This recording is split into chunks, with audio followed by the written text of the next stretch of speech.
Pessoal, boa tarde. Vamos então dar abertura à primeira mesa da tarde, a mesa redonda da avaliação psicológica em questão. Então, vou convidar aqui os palestrantes à mesa. Vitor Portalves Silva. O Vitor é graduado em Psicologia pela Universidade do Estado do Rio de Janeiro, especialista em Psicologia Clínica através do Instituto de Psicologia Fenomenológica Existencial do Rio de Janeiro, IFEM, mestre em Psicologia Social pelo Programa de Pós-Graduação em Psicologia Social, o ERJ, especialista em Psicologia Clínica através do Instituto de Psicologia Fenomenológica Existencial do Rio de Janeiro. Atualmente cursa doutorado no Espírito Santo no Programa de Pós-Graduação em Psicologia Social da UERJ, sob orientação da Ana Maria Lopes Calvo de Feijó. Vou convidar à mesa também a Elaine Lopes Feijó, que a gente já leu o currículo dela, da Ana Maria. Aí você já sabe.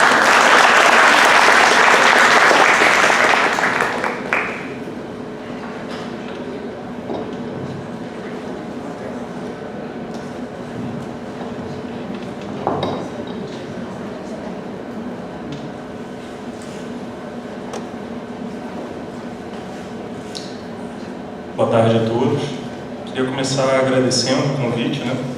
Eu que alguns anos atrás estava aí do outro lado das cadeiras, estava assistindo, agora estou aqui com a responsabilidade de ministrar a palestra.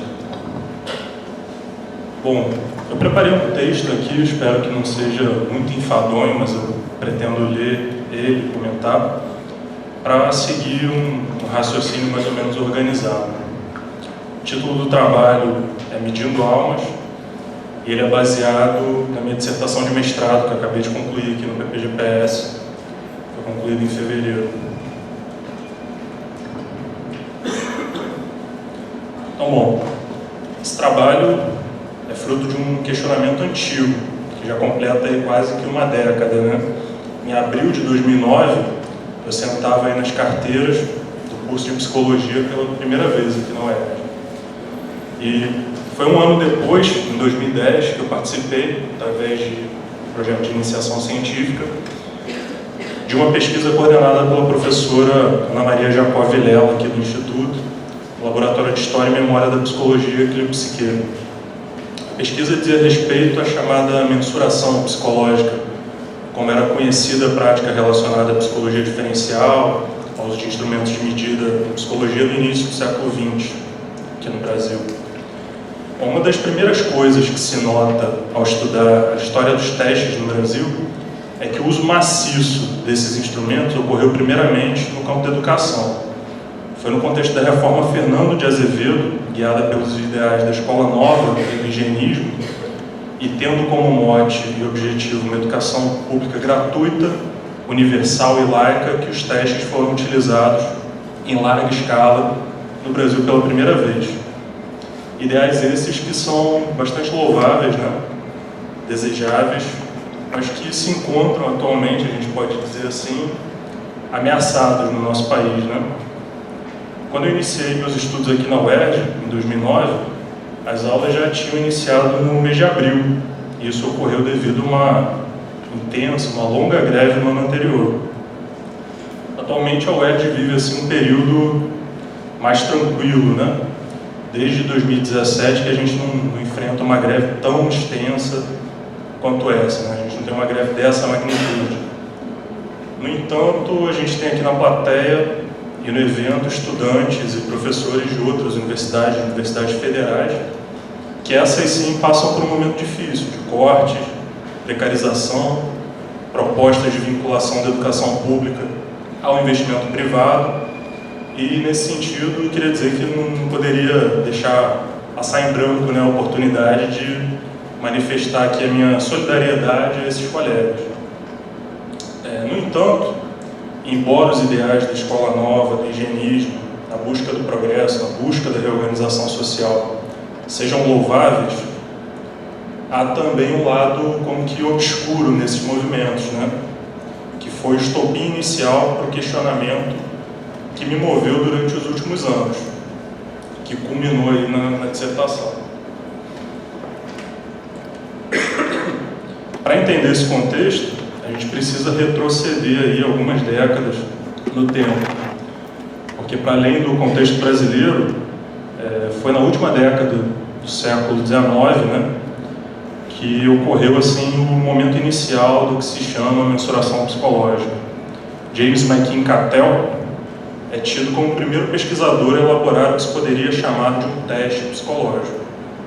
Cattell chamava suas medidas de testes mentais. E elas pouco tinham a ver, né, não pareciam muito, com os testes psicológicos que a gente tem hoje, que a gente utiliza atualmente. Foi então com Alfred Binet, na França, que surgiram os primeiros instrumentos com as características que a gente conhece. A escala Binet-Simon foi criada em 1905 por Alfred Binet, Theodore Simon, para responder a uma demanda do governo. Essa demanda era a reorganização escolar, visando aí o estabelecimento das classes homogêneas, que até então não haviam, né? Classes heterogêneas, com crianças de diversas idades, diversas capacidades. E para que esse objetivo fosse efetivamente alcançado, a escala era utilizada para identificar o que se chamava de idade mental dos estudantes. Essa tida como preditiva da capacidade de aprendizado. E aí, com isso, poderia se posicionar essas crianças, esses estudantes, em classes com capacidades mais similares. O emprego dos testes no Brasil, na década de 20 e 30, foi, portanto, similar ao utilizado na França nas duas primeiras metades do século XX. Os objetivos e as demandas a que respondiam eram da mesma ordem. E parece absolutamente louvável buscar a melhoria da educação. Qual é o problema, então? Parece mesmo uma ponte para o futuro. Todavia, foi também nessa pesquisa, no laboratório Clio-Psique, que eu tive contato com uma outra narrativa, a de um pesquisador chamado Stephen Jay Gould. Gould é um famoso paleontólogo, biólogo, evolucionista, né, americano, que argumenta que a origem real dos testes psicológicos, em específico dos testes de inteligência, cuja tradição remonta à escala Binet-Simon, está nas práticas craniométricas e antropométricas do século XIX. Tais práticas são, para Gould, permeadas aí por todo um ideário do darwinismo social, ou seja, do desdobramento da teoria evolucionista do Darwin no contexto sociológico que discriminava raça, discriminava gênero, e também resultavam em discursos e medidas eugenistas para além do higienismo. Elas estariam, portanto, relacionadas ao preconceito racial e de gênero, como eu falei. Gould retoma essas medidas craniométricas e antropométricas, mostrando como os resultados podem ser enviesados pelos preconceitos daquele que opera as medidas. Até então, o que havia, né, o que o Gould aponta, era um discurso de neutralidade, de imparcialidade da medida. Mas, bom, através de novas medições, o que o autor aponta são as diferenças justificadas cientificamente, dizendo que elas não são tão neutras assim. Elas são embasadas e postuladas pelos pesquisadores no final do século XIX, a favor, argumentando aí pela inferioridade de negros, indígenas, mulheres, e com os testes psicológicos poderia ocorrer o mesmo, né? Pois foram construídos para refletir um preconceito, e esse preconceito é a superioridade de homens brancos, europeus, americanos, norte-americanos sobretudo, né? E é nas revisões da escala Binet-Simon realizadas por Godard, Hier, Sterman, que Gould aponta aí inconsistências e preconceitos.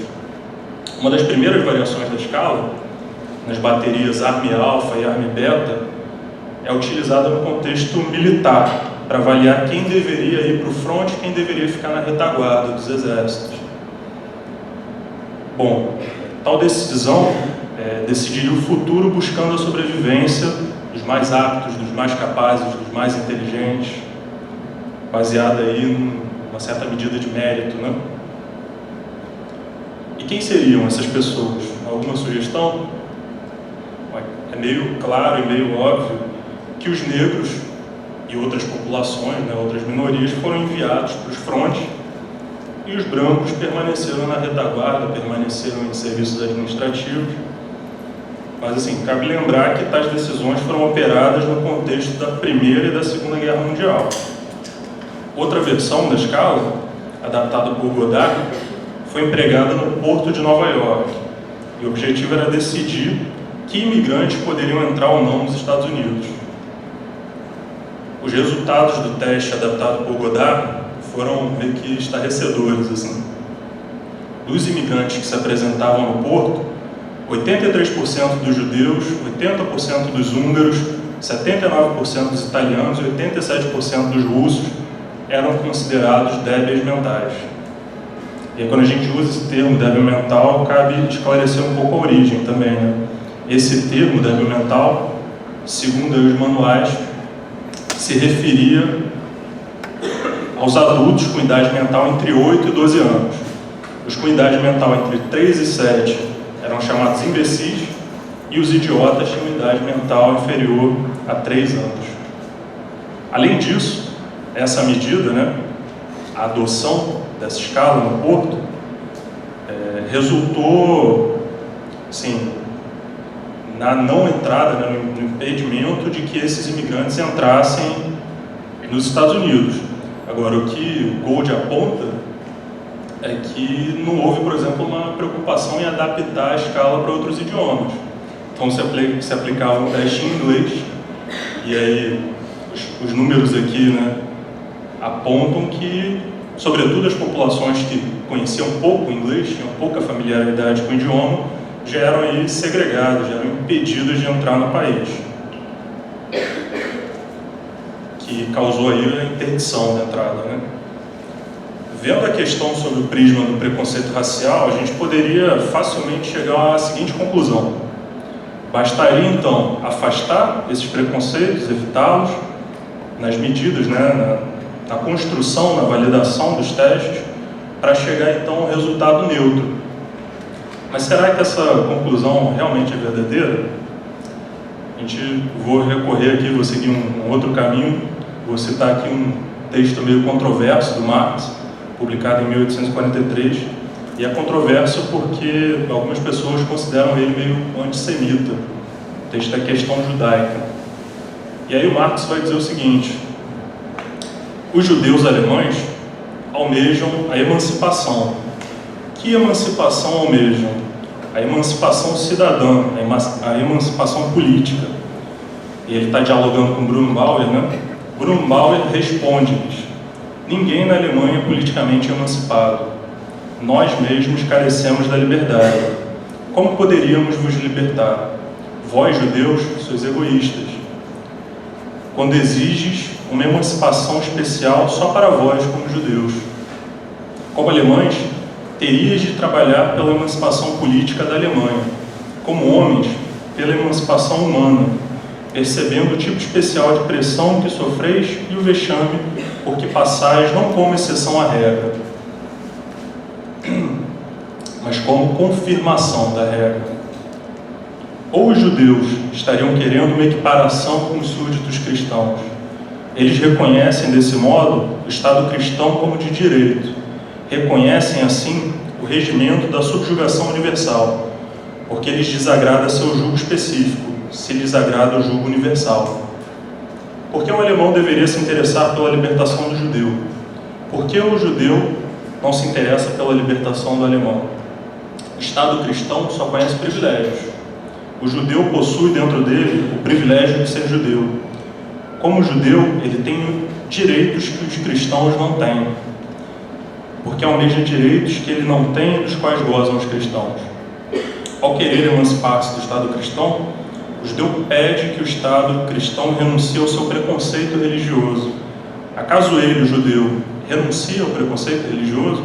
Teria ele, portanto, o direito de pedir a alguém a abdicação da religião? O Estado cristão, por sua própria essência, não pode emancipar o judeu. Mas arremata Bauer: o judeu, por sua própria essência, não pode ser emancipado. Enquanto o Estado for cristão e o judeu judaico, ambos serão igualmente incapazes tanto de conceder quanto de receber a emancipação. Bom, por que eu faço essa digressão? Por que eu sigo esse caminho, né? Por que esse desvio? O que o Marx parece ressaltar é uma certa incongruência entre a luta e a emancipação das minorias em detrimento de uma verdadeira emancipação da humanidade. No entanto, resta ainda uma dualidade no pensamento desse autor. Dualidade opressor-oprimido, burguesia-proletário. Seria a batalha do proletariado pela emancipação política e social, a verdadeira batalha a ser travada. E aí, nesse sentido, assim, olhando para os testes, além de se afastar do preconceito racial, preconceito de gênero, caberia fazer dos testes um instrumento de emancipação política? Vamos voltar à questão dos testes, para seguir o questionamento. Durante o mestrado, eu tive contato com uma outra versão aí da narrativa sobre a história dos testes, né? Para além da narrativa do Gould, tive contato com a narrativa do John Carson, que é um historiador da ciência americano, em um livro chamado The Measure of Merit, a medida do mérito, né? Ainda sem tradução para o português. E esse autor aponta que o deslocamento entre as medidas objetivas, craniométricas e antropométricas, para medidas subjetivas, e aí os testes psicológicos, diz respeito a uma certa busca de um mérito. E a gente pode parodiar essa busca fazendo menção à Polícia do Pensamento, do Orwell, 1984, em que o objetivo é invadir intimidades, destrinchar intenções com meio de controle social. Embora extrema, essa comparação tem um fundo de razão, pois o objetivo de instrumentos tais como testes psicológicos é de fato adentrar a intimidade, a psique, desvendá-la, violentá-la, controlá-la. A meritocracia é o principal argumento do neoliberalismo. Aqui o marxismo se opõe, né? E se articula assim, como um poder de coação. Em verdade, para um outro autor, Byung-Chul Han, filósofo sul-coreano, conforme descrito na obra O que é Poder, o verdadeiro poder controla sem violência. Não é necessária nenhuma coação, pois esse verdadeiro poder dirige o desejo conforme seus interesses. Se no panóptico do Foucault a produção de corpos dóceis pela ameaça da observação externa, no panóptico de Han, né, por meio desses instrumentos que invadem a intimidade, há a produção de psiques dóceis por meio da observação e controle da intimidade. Tal controle, em geral, é sim uma manifestação dos interesses das classes dominantes. Afinal, o uso de testes para seleção de empregos, habilitação de motoristas, verificação de imputabilidade criminal, entre diversos usos, pode e costuma ser operado com base nos modos de organização social vigentes, buscando sempre conservá-los. Nesse sentido, não há neutralidade alguma nesse tipo de medida, porque ela sempre visa certos fins. Mas então, se utilizarmos os testes como meio de libertação das classes oprimidas, estaríamos rearticulando essa prática? Seria essa a verdadeira luta a ser travada? Parece-me que a questão central permanece obscurecida, se a gente coloca a questão dessa maneira. Obscurecida de uma maneira até meio ingênua. Vamos ver aqui a crítica do Han, no livro Psicopolítica, aos argumentos do Marx. E aí, em uma tentativa de esclarecer o que continua enevoado. Han diz: contrariamente ao pressuposto de Marx, a dialética das forças produtivas e as relações de produção não conduzem à liberdade. Em vez disso, envolve-nos em uma nova relação de exploração. Assim, teríamos que pensar com Marx e para além de Marx, para que possamos realmente nos apropriar da liberdade, ou melhor, do tempo livre. Ela só poderia ser esperada do outro, da alteridade, do trabalho, de uma força completamente diferente, que não fosse uma força produtiva e que não se deixasse transformar em força-trabalho. Isso é, de uma forma de vida que não fosse mais nenhuma forma de produção. Logo, algo totalmente improdutivo. Nosso futuro dependerá de sermos capazes de fazer uso do inutilizável para além da produção. Isso é o que diz o Han. E bom, acho que é uma crítica bem enfática aos argumentos marxistas. O Han aponta então para a necessidade do ócio, da improdutividade, da inutilização, da contemplação. Mas quais seriam os fundamentos para esse apontamento? Que bases sustentam esse argumento? Temos algumas pistas nessa mesma obra, Psicopolítica, quando o autor diz: existem dois tipos de pensamento. E aí, muita gente que conhece Heidegger vai pensar pensamento calculante, pensamento meditante, mas não é. Rand diz: pensamento que trabalha e o pensamento que joga. Tanto o pensamento de Hegel quanto de Marx é regido pelo princípio do trabalho. Da mesma maneira, em Ser e Tempo, de Heidegger, também essa obra, né, Ser e Tempo, é devedor do trabalho. O Dasein, em seu cuidado, Sorge, ou angústia, Angst, não joga. Somente o último Heidegger, e aí a gente se remete à apresentação de ontem do Roberto, né, sobre a serenidade, somente o último Heidegger descobre o jogo com base na serenidade. Assim, ele interpreta o próprio mundo como jogo. Ele investiga o aberto do campo de jogo que mal pressentimos, que mal levamos em conta.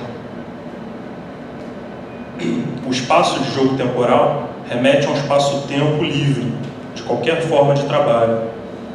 É um espaço-acontecimento, no qual a psicologia, como meio de subjetivação, é completamente superada. É precisamente no último Heidegger, tal como nomeado por Hahn, que o questionar do pensamento meditativo, se dirigindo à técnica, o acontecimento apropriativo, desvela o acontecimento apropriativo de nosso tempo. Mas em que consiste essa meditação, pensamento meditativo? Ontem a gente teve aqui a palestra do Fernando, mas ele não respondeu totalmente essa questão, né? Ele mudou um pouco a temática. Mas e aí?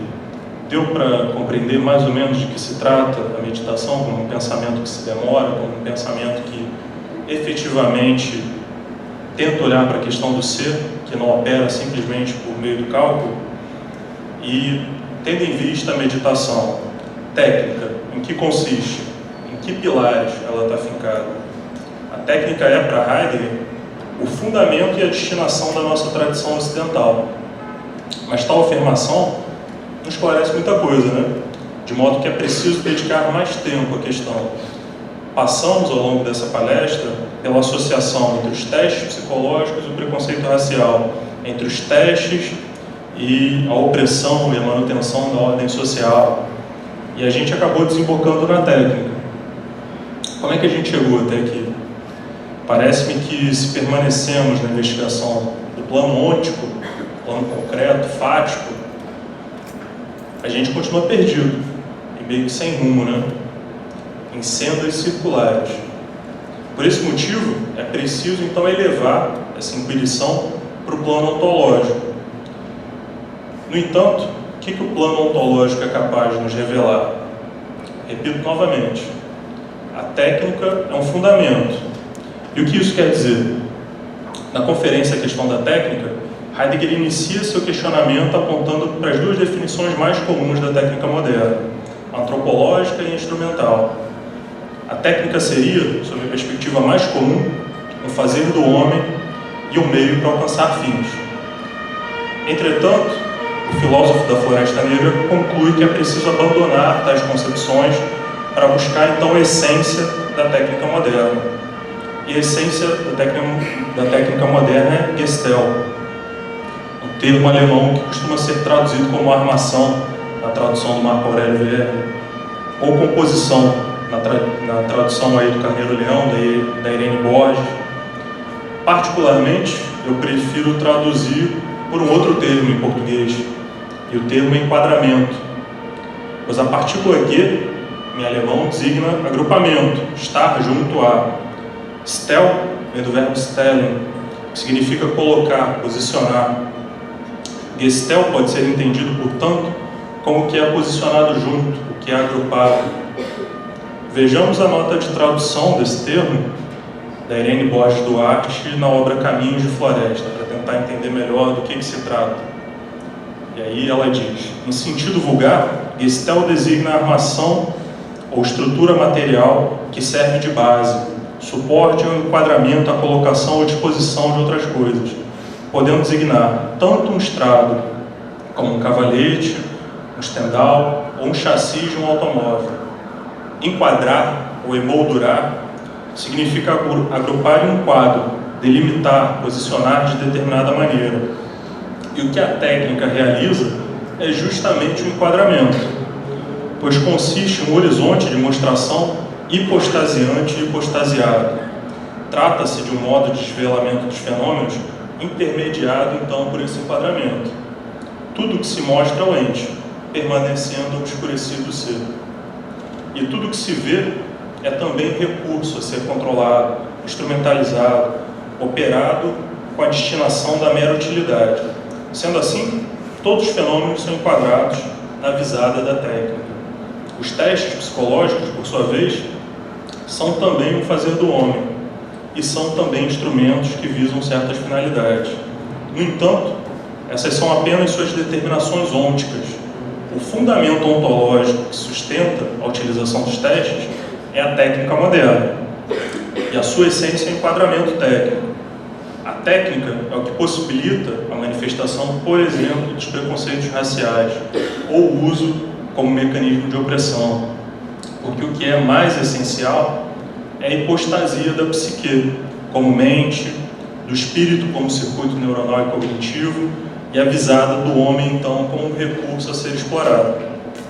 O que medimos, portanto, é muito mais etéreo que apenas características psicológicas individuais muito bem delimitadas. Se buscamos as origens etimológicas do termo psique, radical da palavra psicologia, psicometria, chegamos à conclusão de que intentamos, então, medir almas, medir espíritos. E aí, por isso, o título da apresentação. Mas devo, então, retomar uma frase do Han, que talvez tenha passado despercebida, mas vamos atentar para ela. O Han diz: o espaço de jogo temporal é um espaço-acontecimento, no qual a psicologia, como meio de subjetivação, é completamente superada. E aí, se movemos nosso olhar para as recentes descobertas da tecnologia da informação, seus usos no contexto político e social, a gente percebe então que a psicometria, como aferição do psiquismo, é um recurso que pode se revelar descartável e datado. O uso, então, dos algoritmos em ambientes de Big Data, os avanços da inteligência artificial, do aprendizado de máquina, tornaram possível um novo tipo de medida, perfis psicológicos construídos com base nos dados de redes sociais. Tal medida subsidia a manifestação de um poder absolutamente veemente. E aí vamos lembrar que o poder para o Han não se opera pela violência, pela coação. O poder dirige o desejo. Quem está familiarizado com essa discussão, alguns membros aí da plateia devem estar familiarizados, certamente conhecem então alguns nomes, como Cambridge Analytica, Steve Bannon, nomes relacionados às ações de marketing envolvidas na campanha do Brexit, na eleição do Trump, do governo dos Estados Unidos, e que também pode estar envolvida nos recentes disparos massivos de mensagens de WhatsApp ocorridos na última eleição brasileira. Saem de cena, então, a psicometria clássica, até mesmo a teoria de resposta ao item, que é o estado da arte, da medida psicológica, e entram em cena, então, as redes neurais, estatística computacional, psicografos. Para a psicometria e para a psicologia, os psicólogos, se coloca uma nova tribulação, um novo problema. Se elegemos, então, a eficácia, a utilidade como motes, como objetivos a serem alcançados, como temos feito aí desde o surgimento da psicologia, estamos fadados a sermos substituídos, vencidos e aniquilados pelo poder preditivo dos algoritmos. Se escolhemos manter nossa atuação fincada em fundamentos técnicos, sob o enquadramento da técnica moderna, teremos como destino a aniquilação completa de nossa prática. E algo que eu posso garantir para vocês é que a máquina é muito mais eficaz que a gente. Contudo, essa profecia, a profecia do Han, né, que a psicologia, como modo de subjetivação, está para ser superada, se aplica a toda e qualquer psicologia.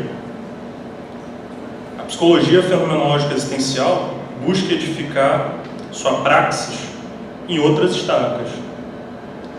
O fundamento, existência é ela mesma. Sendo assim, ela pode sim se revelar como um campo de luta, resistência e busca de novos critérios. Nesse novo contexto, de uma psicologia centrada na existência, caberia então a utilização dos testes psicológicos? É preciso rememorar que a nossa crítica, a crítica dessa palestra, não se dirige aos instrumentos em si, à tecnologia, aos utensílios. Assim como Heidegger, buscamos questionar os fundamentos. O fundamento que sustenta a utilização dos testes psicológicos, nomeada como mensuração psicológica, psicologia diferencial, psicodiagnóstico, avaliação psicológica, é o enquadramento técnico. Sob esse fundamento, nosso edifício está fadado a ruir. Entretanto, sob novos fundamentos, tendo a serenidade como guia, é possível então reposicionar as nossas bases. E aí, como não poderia deixar de ser, para fechar, eu gostaria aqui de citar um autor que para mim é essencial, Breno vai rir, mas é Dostoiévski, em um texto chamado Memórias do Subsolo. E aí eu uso aqui a literatura como um recurso para a gente entender a questão por outra via. E Dostoiévski, nessa obra, que é um quase monólogo, diz: o impossível quer dizer um muro de pedra? Mas que muro de pedra? Bem, naturalmente as leis da natureza, as conclusões das ciências naturais, a matemática. Quando vos demonstram, por exemplo, que descendeis do macaco, como a gente citou aí na eugenia, não adianta fazer careta. Tendes que aceitar a coisa como ela é. Se vos demonstram que, em essência, uma gotícula da vossa própria gordura vos deve ser mais cara que 100.000 dos vossos semelhantes, e que nesse resultado ficarão abrangidos, por fim, todos os chamados deveres, virtudes e demais tolices e preconceitos, deveis aceitá-lo assim mesmo. Nada há a fazer, porque 2 e 2 são 4. É matemática. Experimentar e retrucar. Não é possível, vão gritar-nos. Não podeis rebelar-vos. Isso significa 2 e 2 são 4. A natureza não vos pede licença. Ela não tem nada a ver com os vossos desejos, nem com o fato de que as suas leis vos agradem ou não. Deveis aceitá-la tal como ela é, e, consequentemente, também todos os seus resultados. O muro é realmente um muro, e etc, etc. Meu Deus, que tenho eu com as leis da natureza e com a aritmética? Se por algum motivo não me agradam essas leis e 2 e 2 são 4. Está claro que não romperei esse muro com a testa, se realmente não tiver forças para fazê-lo, mas não me conformarei com ele unicamente pelo fato de ter pela frente um muro de pedra e terem sido insuficientes as minhas forças. Até parece que semelhante muro de pedra é realmente tranquilizador e que de fato contém alguma palavra para o mundo, só porque constitui 2 e 2 são 4. Ó, absurdo dos absurdos. A vantagem. O que é a vantagem? Aceitais acaso a tarefa de determinar com absoluta precisão em que consiste a vantagem humana? Se porventura acontecer que a vantagem humana alguma vez não pode, mas deve até consistir justamente em que em certos casos desejamos para nós mesmos o prejuízo e não a vantagem. Se é assim, se pelo menos pode existir tal possibilidade, toda regra fica reduzida a nada. E o que achais? Acontecem tais acasos? Estais rindo, ride. Meus senhores, mas respondei-me apenas: estarão computadas com absoluta exatidão as vantagens humanas? Não existirão algumas que não apenas não se enquadram, mas nem podem enquadrar-se em qualquer classificação? Pois, senhores, do que me é dado a conhecer, levantastes todo o vosso cadastro das vantagens humanas, calculando a média, a partir das cifras estatísticas e das fórmulas científicas e econômicas. As vossas vantagens são bem-estar, a riqueza, a liberdade, a tranquilidade, etc, etc. De modo que o homem que se declarasse, por exemplo, consciente claramente contra todo esse cadastro, seria, na vossa opinião, e naturalmente na minha também, obscurantista ou um demente completo, não é verdade? Mas eis o que é surpreendente.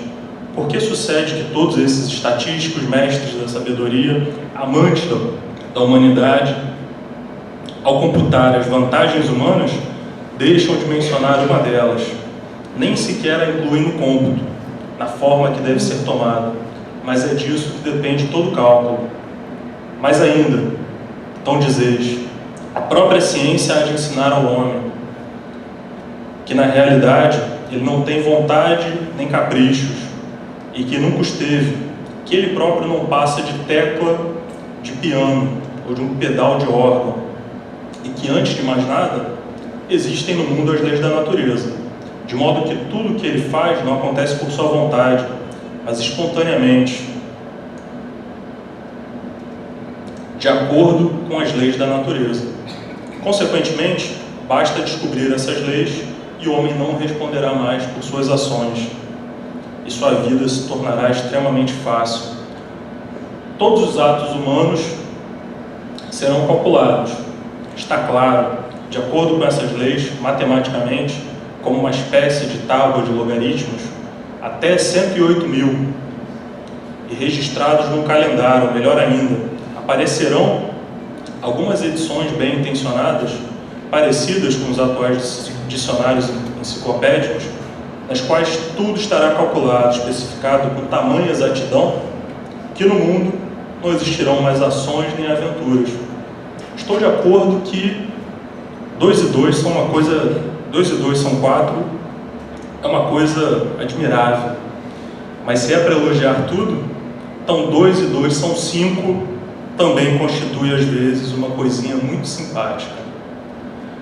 Então, após essa crítica reconstrutivo-destrutiva, eu dou a palavra aí para Ana Feijó, Elaine Feijó, para que explicitem, então, outros fundamentos possíveis e empreendam uma defesa, já que eu ataquei, desses instrumentos e dessas práticas.